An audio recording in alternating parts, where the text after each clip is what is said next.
Welcome to St. Augustine, where history truly comes alive.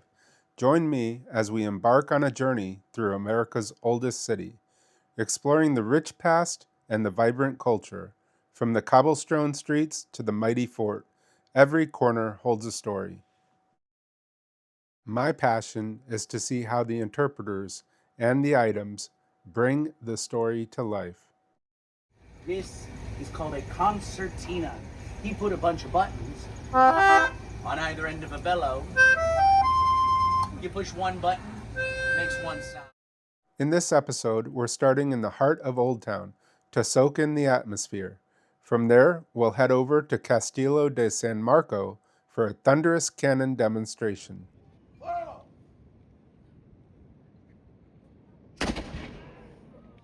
Then, we're diving into the legendary stories at the Pirate Museum and the living history of Colonial Quarter. Finally, we'll wrap up one of my personal favorites, the Fountain of Youth. Stay tuned to the end and I'll give you my top money-saving tips for when you visit St. Augustine. Our adventure starts in the Old Town, where the echoes of centuries past are everywhere. The narrow lanes and beautiful historic buildings transport you back in time. Keep an eye out for interpretive markers and passionate guides who truly bring the stories to life. Just a few steps off the main thoroughfare of St. George Street, you'll find Rannoch's Trading Post. It's not just a shop, it's a collection of local craftsmanship. If you're looking for the kind of wooden toys or rustic pottery that would have filled colonial homes, this is the spot for you. When I was imagining shops in St. Augustine, this is the exact kind of place I was thinking of. During the season, they also offer pottery demonstrations, and soon we'll be offering blacksmithing demonstrations, so I'll definitely want to go back at some point in the future. Let's walk across the street to the fort. This isn't just any fortification. The Castillo de San Marcos is the oldest masonry fort in the continental United States. But what makes it truly legendary isn't just its age, it's the material it's made from. If you look closely at the walls, this is coquina. Back in the 1600s, they mined the soft limestone made of broken seashells from Anastasia Island. Up here on the gun deck, the history gets loud. We're about to watch a firing demonstration. Pay attention to the choreography here. This just isn't showmanship. It's a highly disciplined drill that has remained unchanged for centuries.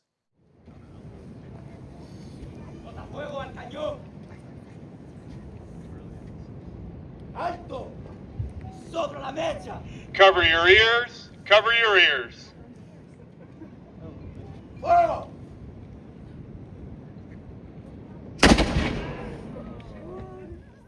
When we brought our kids here in the past, this was one of their favorite parts. Cover your ears. Wandering around the gun deck is truly the best way to get a true perspective of how big this fort is. Each room has a story. Some were used as a gunpowder magazine, kept bone dry to prevent a disaster, others as guard rooms where soldiers spent their off hours, and some even served as dark, damp prison cells for captured privateers. The best thing is the assortment of living history artifacts all around the site. They really bring this historical site to life. For me, as someone who loves history, it was just filled with eye candy and future projects that you may see me build at one point. If you enjoy videos like this, please hit that like and subscribe button, and definitely leave me a comment of something that I should build from this fort.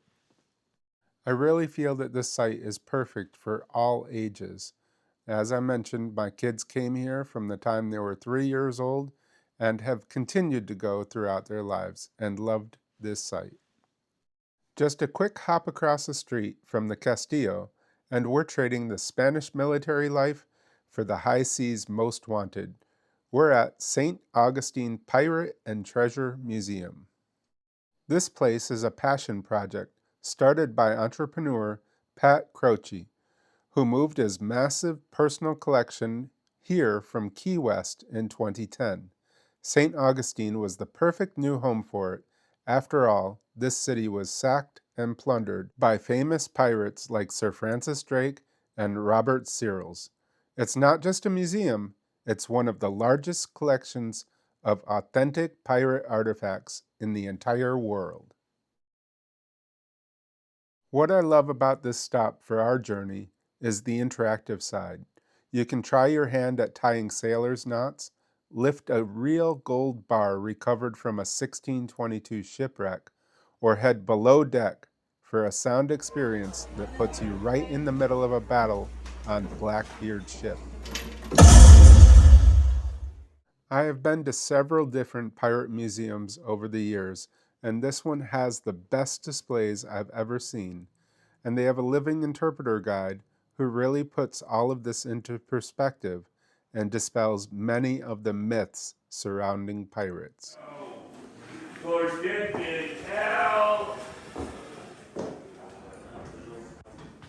Now let's check out the holy grail of pirate history.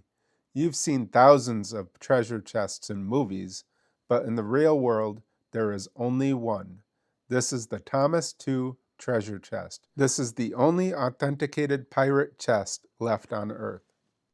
I recommend this site for, again, people of all ages. I found it very interesting, and all of the kids I saw wandering around the site seemed to enjoy themselves. Now let's go next door to the Colonial Quarter. I like to call this edutainment.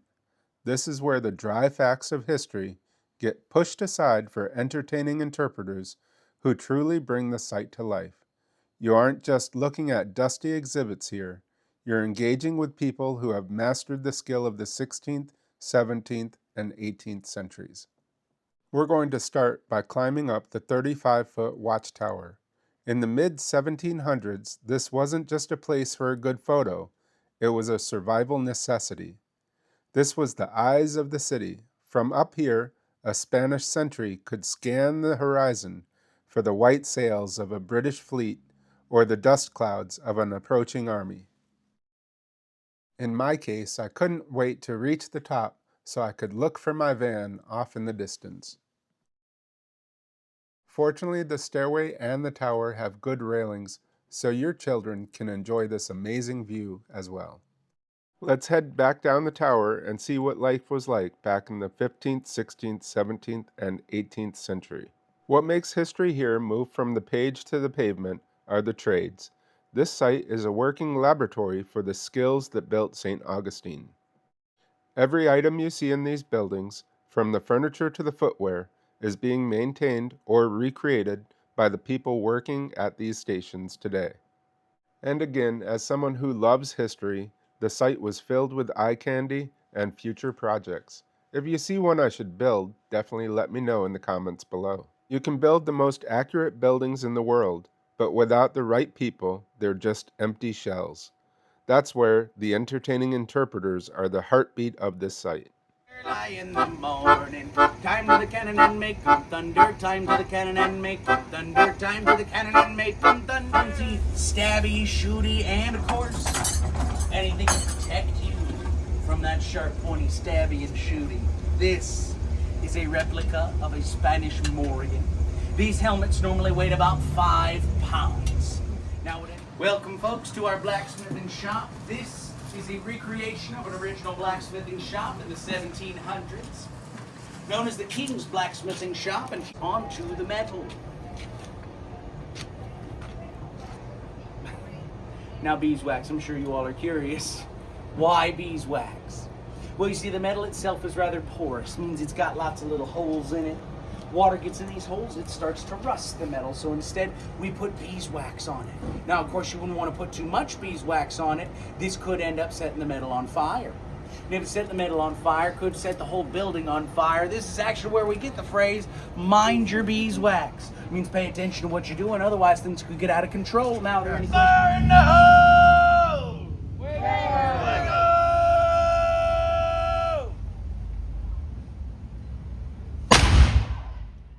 We've seen the defense of the fort, the legends at the Pirate Museum, and the daily grind here at the quarter.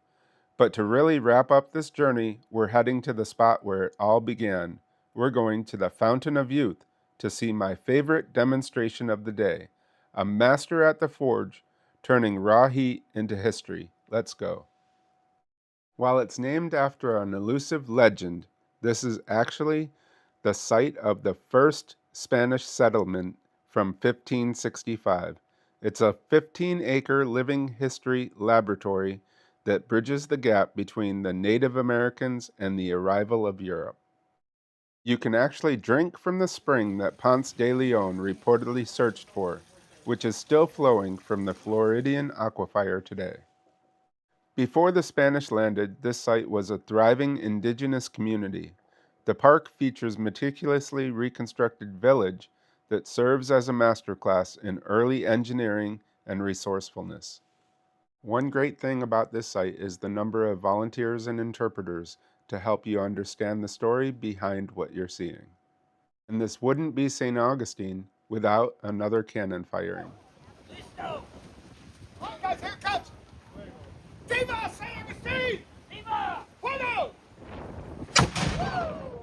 I also enjoyed the crossbow demonstration. What a great shot he was. They even had a spring pole lathe similar to the one I use.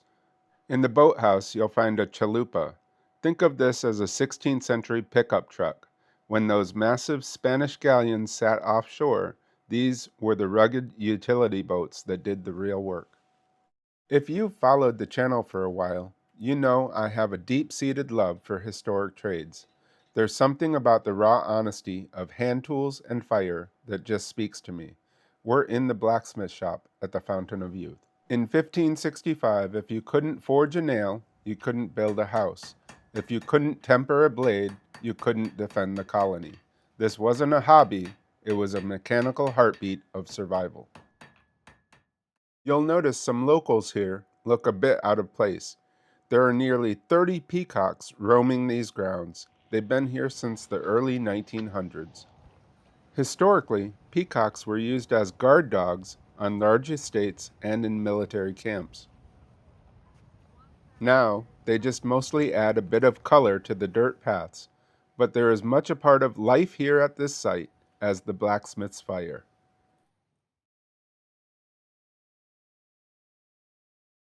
Now, as promised, we're going to go over my saving money tips for St. Augustine. If you're planning to do both the Colonial Quarter and the Pirate Experience, get a dual ticket. It will save you money. The fort is run by the National Park Service, so if you have an annual pass, you will get in for free. Parking at the fort is limited, but if you have a handicap placard, it's free. The grounds of the fort make a memorable place to have an inexpensive picnic. Remember, the Historic District is a free open-air museum. You don't need a ticket to appreciate this city.